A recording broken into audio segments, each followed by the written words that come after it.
에베소서 4장 1절부터 10절까지 말씀입니다. 그러므로 주 안에서 갇힌 내가 너희를 권하노니 너희가 부르심을 받은 일에 합당하게 행하여 모든 겸손과 온유로 하고 오래 참음으로 사랑 가운데서 서로 용납하고 평안에 매는 줄로 성령이 하나 되게 하신 것을 힘써 지키라. 몸이 하나요 성령도 한 분이시니 이와 같이 너희가 부르심을 한 소망 안에서 부르심을 받았느니라. 주도 한 분이시요 믿음도 하나요 세례도 하나요 하나님도 한 분이시니 곧 만유의 아버지시라. 만유 위에 계시고 만유를 통일하시고 만유 가운데 계시도다. 우리 각 사람에게 그리스도의 선물의 분량대로 은혜를 주셨나니 그러므로 이르기를 그가 위로 올라가실 때에 사로잡혔던 자들을 사로잡으시고 사람들에게 선물을 주셨다 하였도다. 올라가셨다 하였은즉 땅 아래 낮은 곳으로 내리셨던 것이 아니면 무엇이냐? 내리셨던 그가 곧 모든 하늘 위에 오르신 자니 이는 만물을 충만하게 하려 하심이라. 아멘.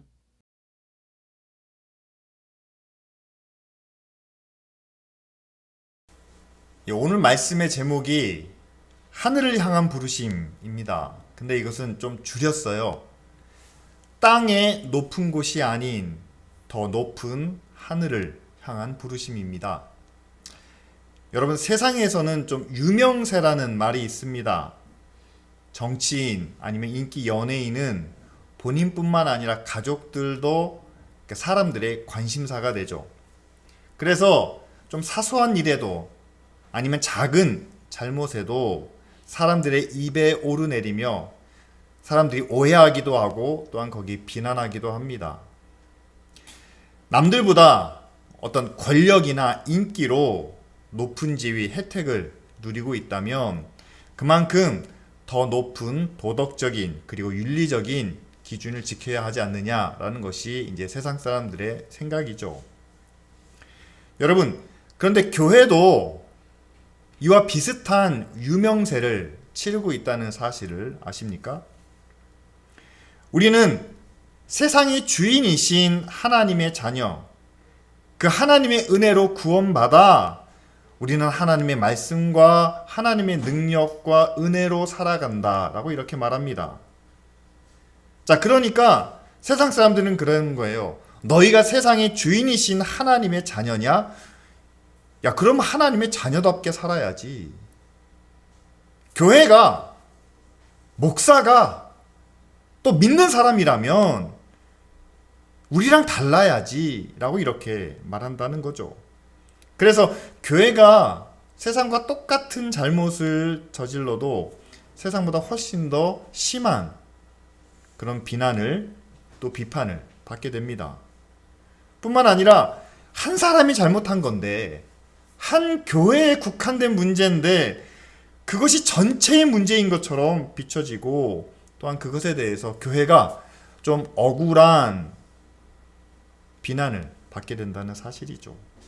이것이 세상에서 살고 있는 하나님의 자녀가 견뎌야 할 고난 아니면 유명세가 아닌가 이렇게 생각해 볼 수 있습니다. 그래서 바울은 오늘 말씀 1절에 이렇게 이야기합니다. 나는 지금 옥에 갇혔다 라고 말하죠. 옥에 갇혀있는 내가 너희에게 전하는데 너희는 하나님의 부르심에 합당하게 행하라 라고 이렇게 권면합니다. 여러분, 바울이 정상적인 재판 절차를 거쳐서 그가 잘못한 일이 있기 때문에 옥에 갇힌 건가요? 아니죠. 바울은 죄 없이 억울하게 옥에 갇혔습니다. 그럼 여러분, 밖에 있는 교인들에게 이렇게 이야기하지 않을까, 해야 되지 않을까요? 나는 지금 억울하게 갇혀 있는데 여러분들도 나처럼 억울한 고난을 겪지 않도록 좀 조심하십시오. 피해 가십시오. 이렇게 말하는 것이 꼭 일반 사람들이 생각하는 그런 모습이 아닙니까? 그런데 오히려 바울은 이렇게 이야기합니다. 만약에 에베소 교인들이 그 교회가 자기처럼 행하면 그들도 고난을 당할 수 있습니다. 그럼에도 불구하고 비록 고난을 당할지라도 그 고난을 피하지 말고 너희는 하나님의 부르심에 합당하게 행하라 라고 말씀하시는 거죠. 고난을 어떻게 보면 당연하게 여겼는지 모릅니다. 아니, 말씀으로 인해, 믿음으로 인해 당하는 고난, 그것보다 더 크고 높으신 하나님의 부르심에 있다라고 바울은 믿었겠죠. 그래서 그 부르심 받은 일에 합당하게 행하라 라고 말씀하지 않았을까요? 그렇다면 우리는 한 가지 궁금증을 가져야 됩니다. 아니, 어떤 부르심이길래, 뭘 위해서 바울을 부르시고 또한 에베소 교회와 성도들을 부르셨길래 그 부르심을 위해서는 고난까지도 겪어야 한다라고 말씀하시나? 여러분, 하나님이 우리를 부르신 이유는 너무 단순합니다. 오늘 6절 말씀에 하나님에 대해서 이렇게 표현하고 있죠. 하나님은 한 분이시다 라고 하면서 그분이 만유의 아버지이시고, 그리고 만유 위에 계시고, 만유를 통일하시고, 또한 만유 가운데 계신다 라고 말씀합니다. 여기서 만유라는 것은 모든 세상을 말하는 단어죠. 그렇습니다. 하나님은 세상의 아버지, 세상의 창조주이십니다. 그리고 세상을 통일하시고 그 위에 계시며 그들을 다스리시는, 함께 하시는 그런 하나님이죠. 자, 그 하나님이 세상에서 저와 여러분들을 불러내어 자녀로 삼아주셨습니다. 뭘 원해서요? 무슨 의도로요? 성경 말씀은 분명히 하나님은 세상의 아버지, 세상 위에 계시고 세상을 통일하시고 다스리시는 분이라고 말씀하는데, 지금 저와 여러분들이 살고 있는 세상은 어떻습니까? 그렇지 않다는 거죠. 세상 사람들은 하나님, 교회는 하나님이 있다고 말하는데 나는 모르겠다. 아니, 없는 것 같다. 믿는 사람들은 하나님이 다스리신다고 주장을 하지만, 아니, 하나님이 세상을 다스리신다면 지금 이게 무슨 일이냐? 하나님의 다스리심, 내 생활과는, 내 삶과는 별로 상관이 없고, 오히려 현실적으로 바라보면, 돈이, 권력이 세상을 다스리고 세상 위에 있지 않느냐? 돈이라면, 권력으로는 세상을 통일하고 지배할 수 있으니까, 그렇지, 돈이 우리 위에 있는 게, 권력이 우리 위에 있는 게 맞다. 그래서 돈과 권력을 얻기 위해서 사람들은 모든 것을 다 하고 있습니다. 여러분, 하나님이 창조하신 세상이 하나님 아래에 있는 것이 아니라 돈 아래에 있고 권력 아래에 있습니다. 하나님의 말씀으로 통일되고 하나님의 다스리심을 받는 게 아니라, 돈의 힘과 권력의 위력으로 세상이 움직이는 것처럼 실제로 그렇게 움직이고 있습니다. 그런 세상 속에서 우리를 부르시고 자녀로 삼아주신 이유가 어디에 있을까요? 너무 분명하죠. 하나님이 만드신 세상은 이게 아닌데, 하나님이 다스리시는 세상의 모습은 이게 아닌데, 그런데 그 가운데서 우리를 불러내어 우리를 구원하시고 하나님의 자녀로 삼아주셨으니, 이제는 우리가 그렇다고 해서 이 세상을 등지고 떠나야 됩니까? 그건 아니죠. 우리는 똑같은 상황 속에서 생활하고 있습니다. 그렇게 하나님 부인하는, 하나님 없는 것 같은 그런 환경 속에서 우리는 하나님이 계신다는 것을, 하나님이 다스리신다는 것을 우리가 나타내고 증명하기 위해서 우리를 부르셨다는 사실이죠. 그런데 나타내고 증명하는 일이 그렇게 쉽고 간단하진 않습니다. 그래서 우리가 늘 말씀 가운데 함께 묵상하고 또 함께 기도하는 것은, 하나님이 우리 안에 계신 것을 먼저 알고 경험하게 해달라. 우리가 그렇게 구하고 있지 않습니까? 내가 하나님을 먼저 인정해야 되고 내가 하나님을 먼저 내 위에 모시고 살아야만 합니다. 그렇게 하나님이 내 안에서 일하시는 것을 내 안에서 만들어 가시는 모습을 우리가 세상 가운데 보여줌으로써 결국 세상도 하나님을 알게 되는 그런 과정을 위해서, 그런 변화를 위해서 하나님이 저와 여러분들을 부르셨다는 사실이죠. 따라서 여러분, 하나님의 부르심은 제일 먼저 우리 자신의 생각과 인식의 변화에서 출발한다는 겁니다. 여러분, 하나님이 예수 그리스도의 십자가로 우리를 구원해 주셨습니다. 그것을 감사하여 우리가 함께 나와서 예배드리고 또 함께 기도하고 또 우리의 마음과 정성을 담아 하나님께 헌금을 드립니다. 그런데 이것이 저와 여러분들을 구원하신 또 자녀로 부르신 목적의 전부가 아니라는 거죠. 하나님은 우리 주인이 되기를 원하십니다. 그래서 구약의 이스라엘 백성들에게도 너희는 나의 백성이 되고 내가 너희의 하나님이 되겠다라고 말씀하시지 않았습니까? 하나님은 먼저 믿는 우리의 하나님이 되기를 원하십니다. 우리의 모든 생활 가운데 하나님이 그 위에 계시기를 원하십니다. 그리고 특별히 교회를 향해서 믿는 사람들의 모임 가운데 하나님이 그들을 말씀으로 하나 되게 하시기를, 통일되게 하시기를 원하십니다. 그렇게 우리를 다스리기 원하신다는 사실이죠. 그리고 여기에 한 가지가 더해진다면 여러분, 우리를 다스리시는 하나님, 우리와 늘 함께 하시는, 우리 위에 계시는 그 하나님, 그 하나님을 모시고 살아가는 저와 여러분들의 모습을 통해서 또한 교회 모습을 통해서 세상 사람들도 이제 하나님을 알게 되기를 원하시는 것이 바로 우리를 향한 부르심의 궁극적인 목적이 되죠. 그렇다면 여러분,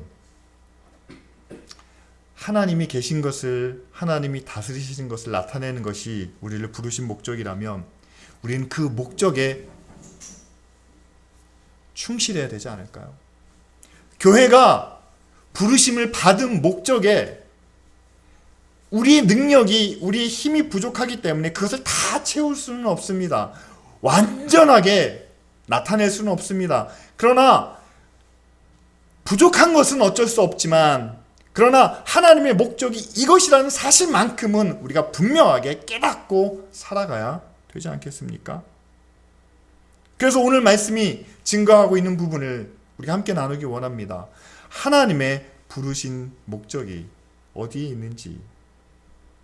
세상이 한 걸음 한 걸음 과학과 경제 발전을 통해서 나아가는 것처럼 교회도 한 걸음 한 걸음 성장과 부흥과 발전으로 나아가는 것, 하나님은 그것을 우리에게 과연 원하실까요? 예수 그리스도가 또한 예수님의 제자들이 정말 그 당시 로마 제국 가운데서 그 제국이 성장하고 발전하는 것처럼 그들도 교회를 그렇게 성장시키고 발전시켜 나갔을까요? 아닙니다. 오늘 말씀 가운데 바울이 이야기하고 있는 것은 우리는 세상으로부터 부르심을 받았기 때문에 세상이 살아가는 것과는 다른 하나님의 부르심에 따라야 한다. 그 부르심에 충족되는 삶을 살아야 한다. 이렇게 말합니다. 하나님의 부르심에 충족한 삶이라는 것은 저는 에베소 교회의 상황으로 보면 저는 이렇게 해석할 수 있을 것 같습니다. 바울이 지금 옥에 갇혀 있지 않습니까? 그럼에도 부르심에 합당하게 행하라. 그것은 바로 불의한 고난과 어려운 가운데 있더라도 그 고난에 똑같이 대항하는 것이 아니라 그것을 참고 인내하는 그런 모습을 보이는 것이겠죠. 왜 그렇습니까? 우리가 힘이 없으니까, 우리가 이길 수 없으니까 차라리 그 앞에 숙이고 들어가는 모습은 아니죠.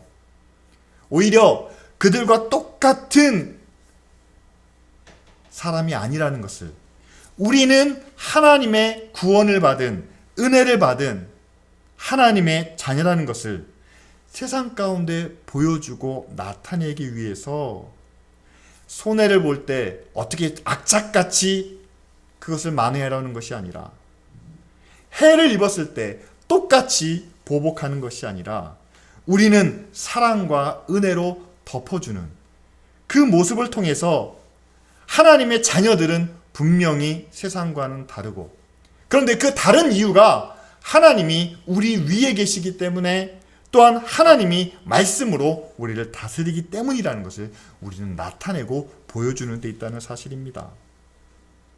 여러분, 그렇게 하나님의 구원받은 자녀의 모습으로 하나님의 말씀을 실천하다 보면 우리만 맨날 손해보는 것 같고 우리는 맨날 피해를 당하는 것처럼 느껴질 수도 있습니다.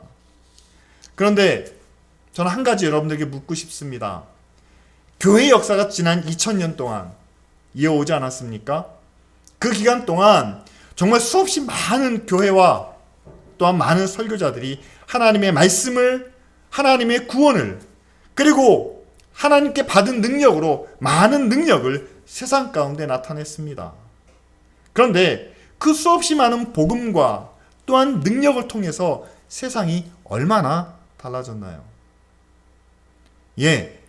달라진 부분도 분명히 있습니다. 말씀을 통해서 회개하고 돌아온 사람도 있습니다. 능력 때문에 하나님을 알게 된 사람도 있습니다. 그러나 지금의 세상을 바라보면 오히려 말씀과 능력 때문에 변화를 받는 사람들보다는 오히려 그로 인해서 하나님을 향한 마음이 닫혀지고 또한 하나님을 향한 반발심만 더 크게 생기는 모습을 우리는 현실적으로 바라봅니다. 왜 그럴까요? 말씀은 있고 능력은 있는데 그 말씀과 능력이 과연 실제 생활 속에서 온전히 보여지고 있느냐? 그렇지 못하다는 거죠. 사랑하라는 말씀은 있는데 교회 안에 있는 사랑은 모두를 위한 사랑이 아니라 자기들만의 사랑인 것을 세상 사람들이 봅니다. 능력은 있는데 모두를 위해서 나눌 수 있는, 섬길 수 있는, 베풀 수 있는 능력이 아니라 교회만 높이 높이 올라가는 그런 능력으로 세상 사람들의 눈에 보입니다. 자, 그런 말씀과 그런 능력이 오히려 세상 사람들을 소외시키고 있지는 않은가? 교회가 돌아봐야 되겠죠. 그렇다면 이제 우리가 사용할 수 있는 마지막 방법은 하나밖에 없습니다. 바로 예수 그리스도께서 우리에게 보여주신 그 모습이죠. 그분은 죄인들과 함께 하셨고 병든 자를 고쳐주시는 그 능력을 통해서 하나님이 예수 그리스도와 늘 함께 하시고 그 위에 계시는 것을, 예수님이 늘 하나님을 모시고 사는 것을 우리는 알 수 있습니다. 그리고 예수님이 만나는, 또한 예수님이 찾아가는 그 가정마다 그 이전과 이후가 달라집니다. 그 이전은 자기 뜻대로 자기 마음대로 살았다면 이제는 예수님을 만난 후로는 이제 예수님을 섬기게 됩니다. 아니, 예수님이 전하시는 하나님의 말씀을 따르고 그 말씀을 지키고 말씀의 다스림을 받게 됩니다.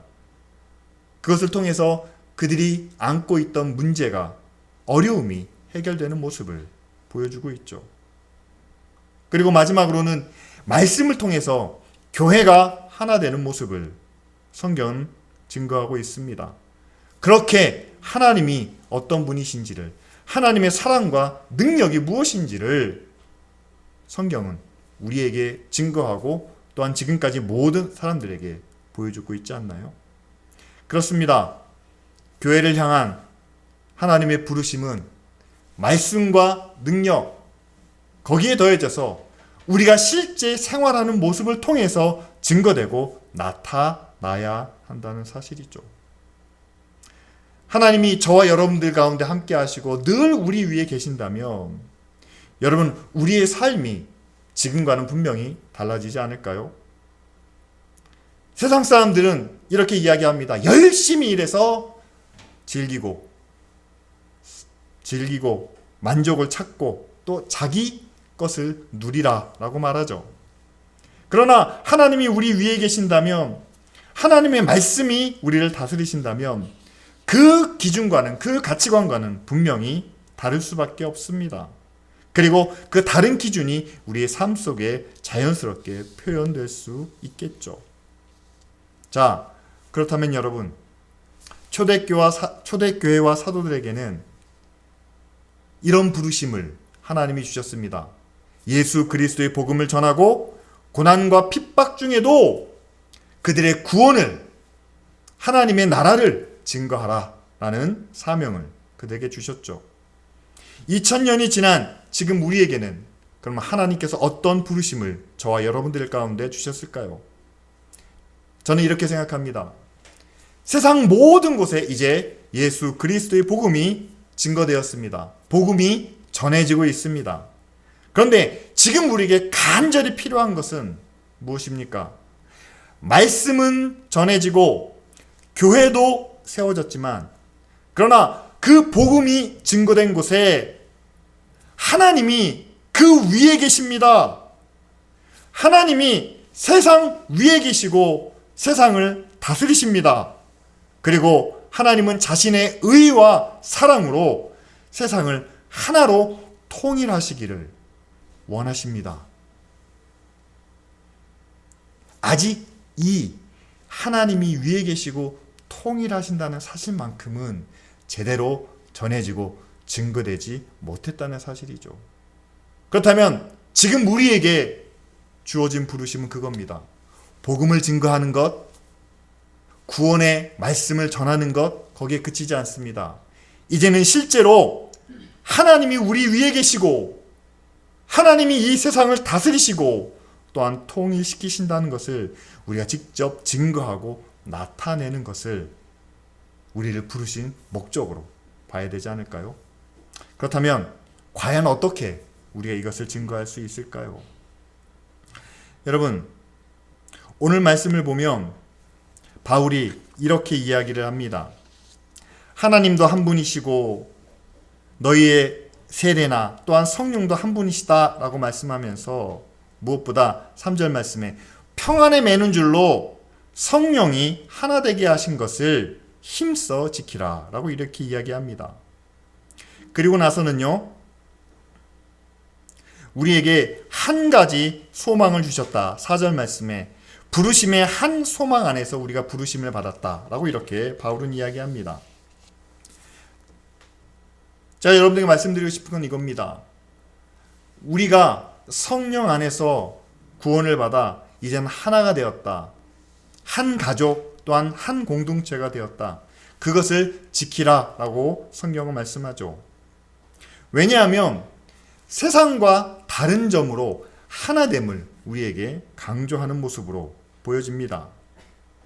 왜냐하면 여러분, 지금 우리가 살고 있는 이 세상을 한번 생각해 보면 어떻습니까? 세상은 철저하게 자기 이익과 또한 자기 중심으로 이루어져 있습니다. 그들이 하나로 모일 때는 모두가 이익이 되는 일에 또한 함께 목적을 이루기 위해 하나가 되죠. 그러나 나보다 다른 사람이 더 이익을 구할 것 같으면 그들은 쉽게 싸우고 갈라집니다. 요즘 선거를 앞두고 이제 정당들의 이야기가 나오고 뉴스에 많이 나오고 있는데요. 하나로 뭉쳐야 될 그들이 자기 이익 또한 자기 경쟁률을 높이기 위해서 어제의 동료가 오늘의 적이 되는 그런 모습을 살펴보고 있지 않습니까? 그런데 오늘 말씀에 성령이 하나 되게 하신 것을 교회는 지켜나가야 한다라고 말씀합니다. 교회는 하나님의 교회니까, 교회는 하나님이 구원하셨으니까 당연히 하나가 되어야 되지 않느냐? 여러분, 그렇지 않죠? 과거 교회 역사를 보면은요, 특별히 한국 교회를 봐도 교회도 권력과 자기 이익을 위해서 갈라지고 싸웠던 그런 기억들이 있습니다. 그래서 이렇게 많은 교단이 교회 가운데 존재하고 있는 이유죠. 여러분, 사람이라면 누구나 자기 이익과 자기 목적을 추구할 때 상대방과 경쟁하고 또한 경쟁 가운데 갈등과 불화가 생기기 마련이라는 사실입니다. 따라서 저는 교회이기 때문에 우리는 당연히 하나 될 수 있습니다 라고 말씀드리지 않습니다. 그러나 오늘 말씀에 성령이 하나 되게 하신 것을 너희가 지키라 라는 말씀을 우리가 따르기 위해서는 교회는 이익과 자기 욕심 그보다 더 우선되는 무언가가 있어야 한다는 것을 우리가 깨달아야 되겠죠. 그렇습니다. 교회도 성장하기를 원합니다. 성도 한 사람 한 사람도 자기가 인정받기를, 또한 이 교회 안에서 자기가 뭔가를 얻을 수 있기를 바랍니다. 그러나 우리는 이 안에서 뭔가를 얻고 이루는 것보다 더 큰 전제가 하나 있는데 바로 우리 모두 위에 하나님이 계신다는 사실이죠. 그리고 그 하나님으로부터 우리는 어떤 것으로 바꿀 수 없는 구원을, 영생을 이미 누리고 있다는 사실입니다. 따라서 우리는 뭔가 하나의 목적을 위해서 힘을 모으고 마음을 모으는 그런 집단이 아닙니다. 오히려 우리는 하나님이 우리 위에 계시기 때문에 그 하나님 때문에 우리는 서로 용납하고 이해하고 받아들이는 그런 가족과 같은 공동체가 되어야 한다는 사실이죠. 그래서 3절 말씀에 2절과 3절 가운데 바울은 이렇게 말합니다. 모든 겸손과 온유로 하고 오래 참음으로 사랑 가운데서 서로 용납하여 하나 되게 하신 것을 지키라 라고 우리에게 말씀하고 있죠. 여러분, 교회 성장을 위해서 우리가 하나 되어야만 합니다. 좋은 구호는 될 수 있습니다. 우리가 더 많은 은혜를 얻기 위해서, 더 큰 만족을 구하기 위해서 우리는 하나 되어 기도해야 됩니다. 그것은 우리의 구호가 될 수는 있습니다. 그러나 우리가 하나 되는 것은 그런 목적이 아니죠. 하나님이 우리 위에 계시기 때문에 우리는 하나님을 섬기는 자로 겸손하고 온유해야 합니다. 그리고 그 하나님이 우리의 모든 죄를 다 용서해 주시고 자녀 삼아 주셨기 때문에 우리도 상대를 향하여 상대의 잘못, 부족한 것을 바라보며 참고 용납하는 그 사랑으로 우리는 하나 되어야 한다는 것을 말씀하고 있죠. 성경 말씀에 따라서 우리는 뭘 하나씩 다 지켜나가는 그런 규칙과 법에 따라서 교회가 하나 되는 것은 아닙니다. 오히려 각 사람마다 다른 생각을 가질 수 있습니다. 다른 신앙의 색깔을 또한 나타낼 수도 있습니다. 그런 다른 부분을, 차이점들을 우리가 어떻게 해야 됩니까? 하나님 안에 있다면 그 하나님 안에서 말씀 가운데서 우리가 예수 그리스도를 찾고 있다면 서로의 다름과 차이를 인정하고 또한 함께 용납하는 가운데 그렇게 겸손하게 온유하게 하나 되는 모습을 성경은 우리에게 말씀하고 있죠. 여러분, 교회 안에서는요, 세상에서 경험할 수 없는 그런 용서와 또한 상대방에 대한 이해가 있어야만 합니다. 세상은 적과 동지를 하루아침에 바꿀 수 있지만, 그러나 교회는 변함없이 이웃을 향하여 참고 인내하는 그런 모습을 끊임없이 나타내야만 합니다. 그것이 바로 교회가 하나님의 부르심에 합당한 모습이라는 것을 증명할 수 있는 방법이 되기 때문이죠. 이제 우리가 일원동 지역에서 있었던 그 모든 이제 사역들을 이제 하나씩 정리하고 있습니다. 우리가 하나님의 부르심에 합당한 교회가 되기 위해서 이 주변에 있는 이웃들에게 저희는 친절한 이웃이 되려고 노력해 왔습니다. 이 교회를 찾아오시는 분들에게는 정말 그분이 어렵고 힘든 분들이 도움을 요청할 때 저희가 오랜 기간 동안 라면과 국수를 함께 나누며 좀 도움이 돼 드리려고 노력했습니다. 그리고 우리 가운데에도 또 다른 분들에게도 어려운 일이나 힘든 상황이 있을 때는 그분들의 이야기를 함께 들어주면서 아파하고 기도의 손을 내밀었던, 그렇게 서로 의지할 수 있는 버팀목이 되어 주었습니다. 우리가 이렇게 하나님의 부르심에 합당한 모습으로 지난 시간을 보내왔던 것처럼 이제는 교회가 새로운 곳에 가서도 하나님의 부르심을 따르는 그런 교회가 되기를 원합니다. 그 부르심에 따랐을 때 힘의 크기와는 상관이 없이, 또 얼마나 많은 사람들이 왔다 갔는지와는 상관없이 하나님은 그 부르심에 합당한 교회를 사용하시고 또한 그 능력을 우리에게 나타내 보여주시겠죠. 마지막으로 예수님께서 그 제자들에게 또한 믿는 자들에게 약속해 주신 그 약속의 말씀을 우리 함께 나누려고 합니다. 7절과 8절에 우리 각 사람에게 그리스도의 선물의 분량대로 은혜를 주셨다라고 이렇게 이야기합니다. 그런데 그 은혜는 그가 위로 올라가실 때에 사로잡혔던 자들을 사로잡으시고 그 사람들에게 선물을 주셨다라고 말하죠. 여기서 선물의 분량대로 선물을 주셨다라는 표현이 나오는데 과연 그 선물이 무엇일까 한번 생각해 보시죠. 자, 예수 그리스도의 부활과 승천을 경험한 사람들, 그를 직접 바라본 사람들은요, 절대로 그 모습을 잊지 못할 겁니다. 그래서 예수님이 말씀하신 구원의 약속, 천국이 반드시 있다는 그 믿음을 가지고 살았겠죠.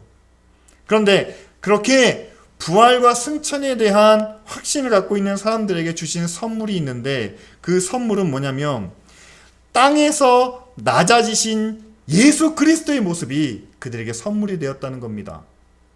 왜냐하면요, 자, 예수님은 이 땅에 오셔서 나사렛에서 자라시고 또한 죄인들과 함께 생활하셨습니다. 일반 유대인들이 볼 때는 가장 낮은 자리예요. 그런데 그 예수님은 그렇게 해서 사람들에게 인기를 얻고 사람들에게 알려지면서 예수님의 지위가, 예수님의 형편이 하나씩 올라가고 높아지는 그런 모습을 전혀 보이시지 않았다는 겁니다. 그런데 이 땅에서는 계속 그렇게 낮은 모습으로 살아가셨는데 마지막으로 이제는 부활과 승천을 통해서 하늘로 올라가시는 모습을 제자들에게 보여주셨습니다. 그것을 바울은 이렇게 이야기하죠. 올라가셨다 하였은즉 땅 아래 낮은 곳으로 내리셨던 것이 아니면 무엇이냐라고 말합니다.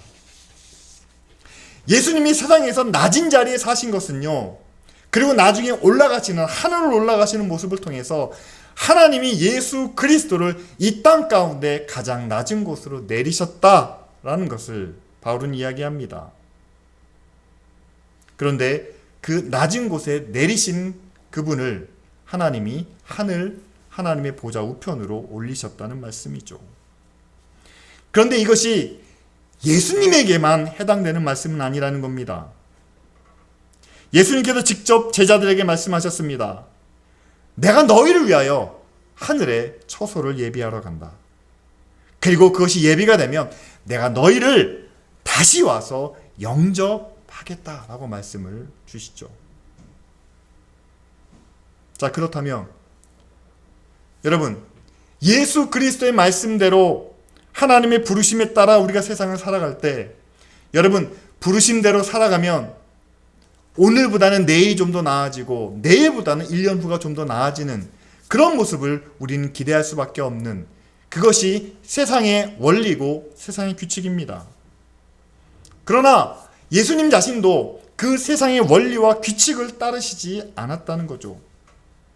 그런데 그렇게 땅에서 낮아지신 모습으로 십자가에서 죽으신 그분이 결국 그 낮아진 모습을 통해서 하나님의 보좌 우편으로 올라가셨다는 것은, 이제 그 예수 그리스도의 십자가의 길을 따르는 우리도 세상에서는 낮은 자리에 아무것도 아닌 모습으로 살아갈 수 있지만, 그러나 우리가 그렇게 예수 그리스도를 따른다면, 그리고 낮은 자리로 부르시는 하나님의 부르심에 합당하게 산다면 우리에게도 마지막 날 하늘에 오르는, 하늘로 올려가시는, 우리를 올려주시는 그 약속을 우리는 소망 가운데 바라볼 수 있다는 사실이죠.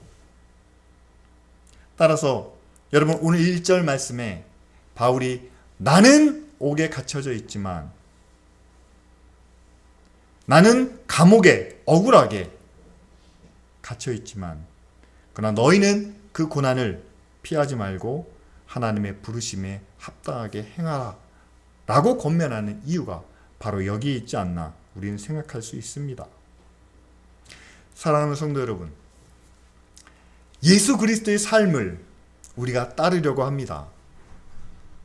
예수 그리스도의 모습을 우리가 본받고자 합니다.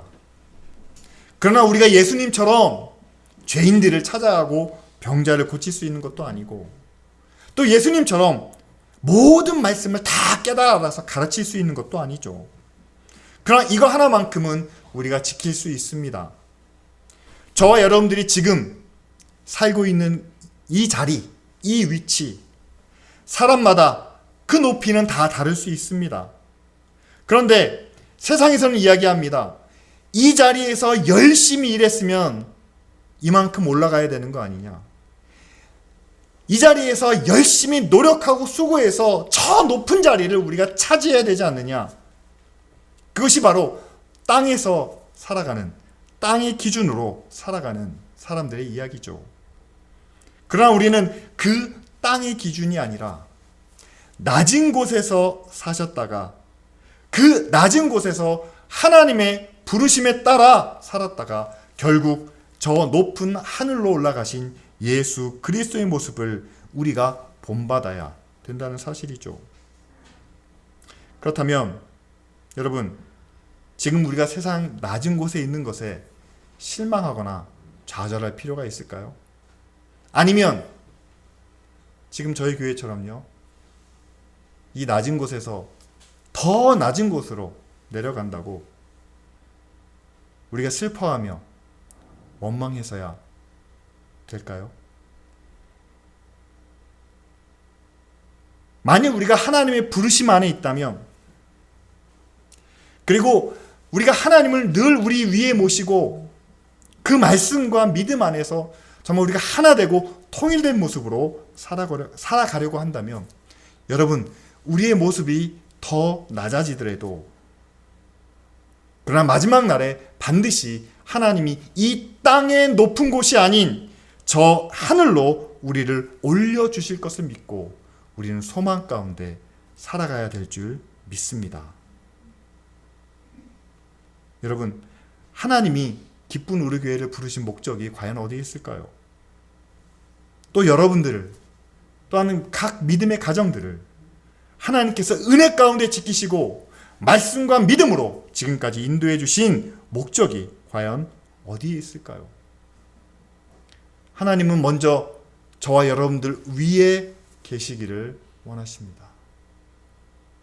그리고 우리의 가정을, 또한 이 교회를 하나님의 말씀으로 다스리시고 또한 말씀으로 통일시키기를 원하십니다. 그리고 그렇게 통일된, 하나된 믿음의 가정과 교회를 통해서 하나님은 이 세상의 아버지이시며 이 세상을 다스리시는 분임을 나타내기 원하시죠. 이 시간 함께 기도하기를 바랍니다. 하나님이 우리를 부르신 소망을 기억하게 하옵소서. 세상은 자기 욕심에 따라, 이익에 따라 나뉘어지고 갈등하고 다투고 있지만, 그러나 교회는 온유와 겸손, 그리고 이해와 용납으로 하나 되게 하옵소서. 그래서 땅의 높은 자리를 구하는 교회가 아니라 이 땅의 낮은 자리를 통해서 하늘에 오르기를 바라는 그 믿음의 소망을 품고 나아가는 교회가 되게 하옵소서. 다 같이 함께 기도하겠습니다.